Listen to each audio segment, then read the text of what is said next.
बिस्मिल्लाहिर्रहमानिर्रहीम। अस्सलाम वालेकुम। Welcome to my channel cook with Abida. आज बहुत ही मजेदार मसालेदार भुना चिकन की रेसिपी बना रही हूँ जो बहुत ही मजेदार बनता है।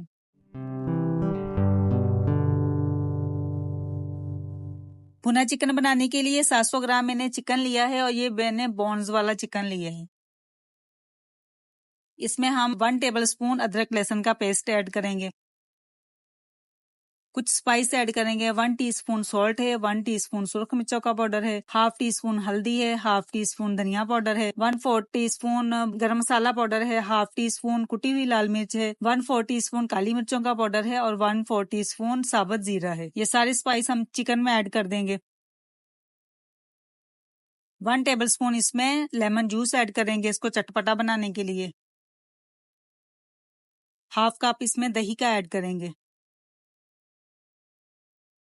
इसको हम अच्छे से मिक्स कर लेंगे। अच्छे से मिक्स कर लें ताकि हर बोटी के ऊपर मसाला अच्छे से लग जाए। लेग पे जो हमने कट लगाई उनके अंदर भी मसाला अच्छे से चला जाए। इसको हम फ्रिज में रख देंगे 1 घंटे के लिए। अब हम इसका मसाला तैयार कर लेते हैं। वॉक हम चूल्हे पे रखेंगे। इसमें हाफ कप ऑयल का ऐड करेंगे और एक लार्ज साइज का प्याज लेके इसको मैंने स्लाइस कर लिया, ये हम इसमें ऐड कर देंगे।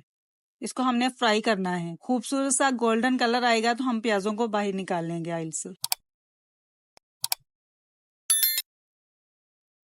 प्याजों पे गोल्डन सा कलर आ गया। अब हम इनको बाहर निकाल लेते हैं और इसको ब्लेंड कर लूंगी मैं। उसी ऑयल में जिसमें हमने प्याज फ्राई किए थे उसमें हम चिकन ऐड करेंगे और इसको अच्छे से फ्राई करेंगे। चिकन को हमने बहुत अच्छे से भूनना है। चिकन को भूनते हुए मुझे 2 मिनट हो गए हैं। जो हमने प्याज ब्राउन किए थे इनको मैंने चॉपराइज कर लिया और ये भी हम इसमें ऐड कर देंगे।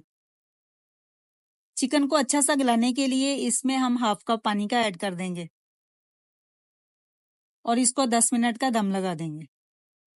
10 मिनट हो गए हैं और हमारा चिकन बहुत ही अच्छा सा भुना सा रेडी हो गया है। ग्रेवी अपने हिसाब से आप कम या ज्यादा कर सकते हैं, लेकिन मैंने भुना चिकन बनाया है तो मैंने इसलिए ग्रेवी इसमें रखी ही नहीं। अब हम इसको डिश आउट करते हैं। अब हम चिकन के ऊपर सब्ज धनिया छिड़क देंगे, सब्ज मिर्चों के स्लाइस लगा देंगे।